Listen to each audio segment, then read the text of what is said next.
It's Monday morning and the school run is done. Mondays in our house, absolute rubbish. No, literally, it's bin day, and the amount of mental energy I spend sorting through our waste is exhausting.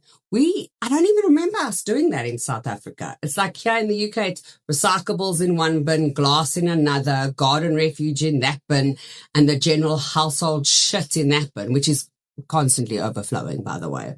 So in the chaos of trying to get the kids ready for school and making sure the dustbins are out in time, I'm basically a fucking screaming banshee in pajamas. Anyway, let's have a sip of coffee. While I was tying up those black bags and dragging them to the bins, it got me thinking about today's case.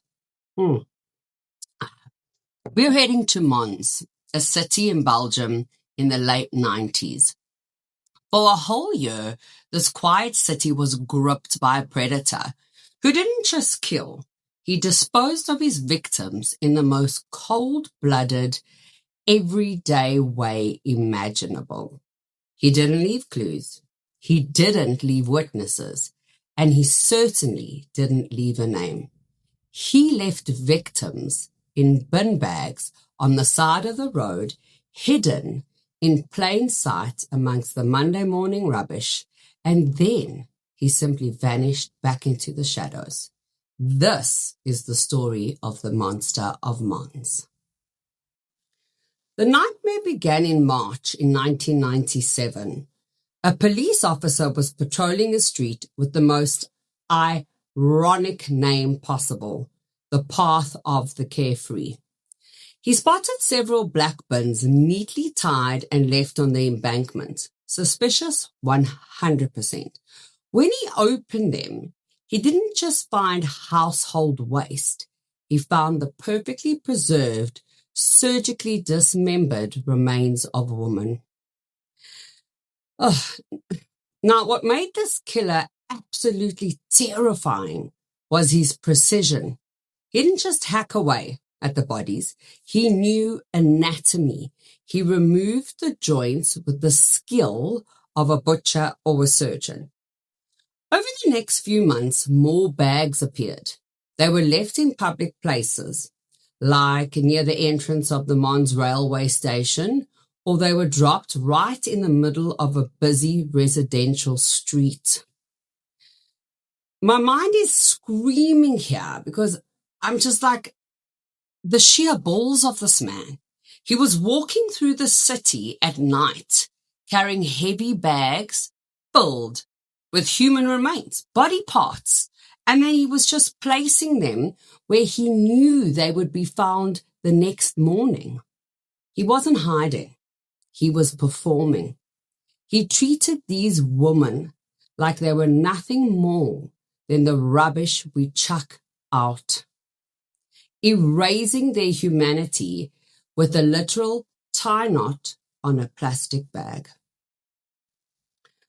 Now, the police in Belgium were under massive pressure. They brought in the FBI profilers. They checked thousands of leads. They even questioned every local butcher, doctor, and veterinarian in the country.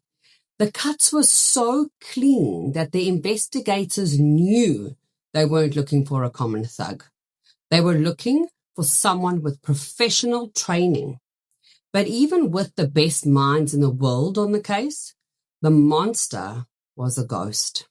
He never left a single fingerprint, no DNA, and no struggle.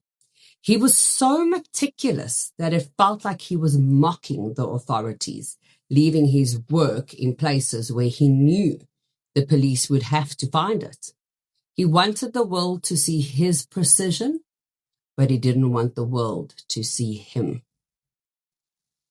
Here's the part that keeps me up at night, and it should do the same for you. To this day, the Monster of Mons has never been caught. In 1997, the bags just stopped. They just stopped appearing. No more victims, no notes, no more clues. He simply finished what he was doing and walked away. Think about that. Somewhere potentially still in Belgium or even farther afield, is a man who knows exactly how to take a human body apart with surgical precision. He's someone's neighbor. He's the man you pass in the supermarket. He's the quiet professional who never raises his voice. The case remains one of Europe's most chilling, unsolved mysteries. A reminder that sometimes the most dangerous people are the ones who know exactly how to blend into the Monday morning routine. It makes you look at those black bins on the sidewalk a little bit differently, doesn't it? My mom radar is telling me that sometimes the most terrifying thing isn't what hides in the woods. It's what's sitting there right in plain sight. Anyway, I'm off to finish this rubbish Monday and maybe find a glass of something a bit stronger than coffee. I'm Mrs. G. Keep your coffee hot, your vino chilled, hide the good snacks, and for the love of God, never trust a brown mark on your kids' undies. See you next Monday.